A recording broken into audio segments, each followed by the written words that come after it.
Connais-toi toi-même. L'apport des anciens est tout entier contenu dans cette phrase inscrite sur le temple d'Apollon à Delphes. Une exigence essentielle. Le fait de réaliser que la vie est pleine de sens et de se mettre à vivre de façon mesurée est responsable à jaillir du mythe et de la tragédie. Cette révolution s'est faite progressivement et non de façon brutale.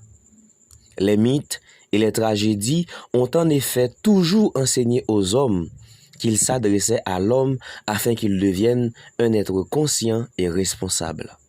Ainsi, sur le temple d'Apollon à Delphes, on pouvait lire cette sentence. Connais-toi toi-même. Nioti Sauton. Avant toutefois que les hommes en prennent conscience, il a fallu du temps. Oui, il a fallu du temps. Les enfants ont besoin qu'on leur raconte des histoires contenant des images à leur portée, afin d'avoir accès au sens.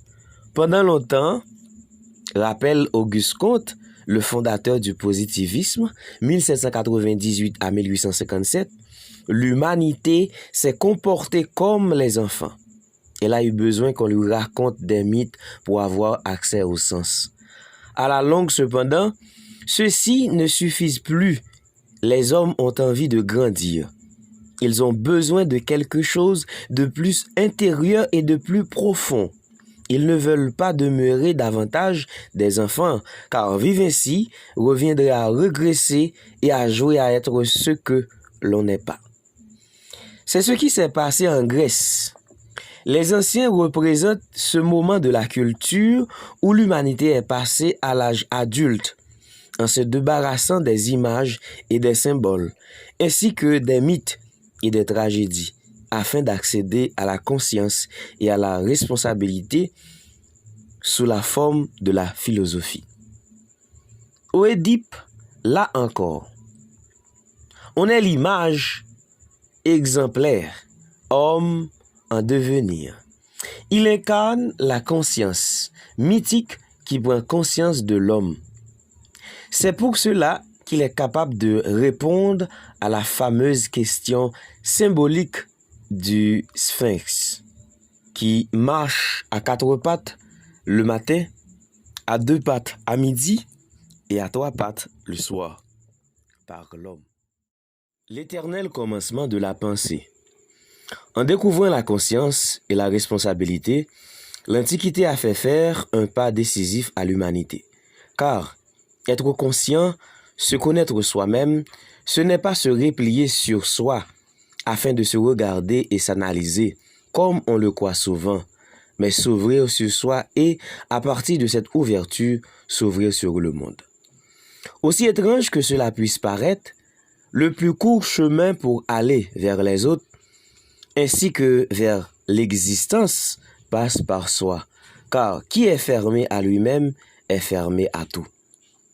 Les anciens l'ont compris, et depuis eux, cette vérité demeure.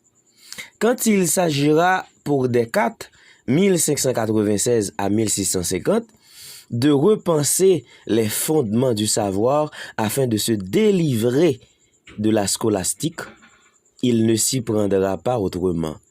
Il rappellera que le premier pas vers la sagesse et la vie passe par la conscience de soi. Une prudence s'impose néanmoins. Nietzsche, 1844 à 1900, a déploré de voir ce que la conscience est devenue. Dans le monde moderne, celle-ci est souvent l'occasion d'exalter le moi.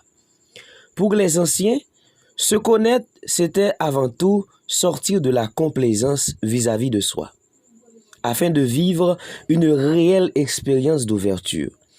Aujourd'hui encore, à travers la phénoménologie qui étudie l'homme en faisant retour à sa vie, l'idéal de la conscience de soi reste vivant.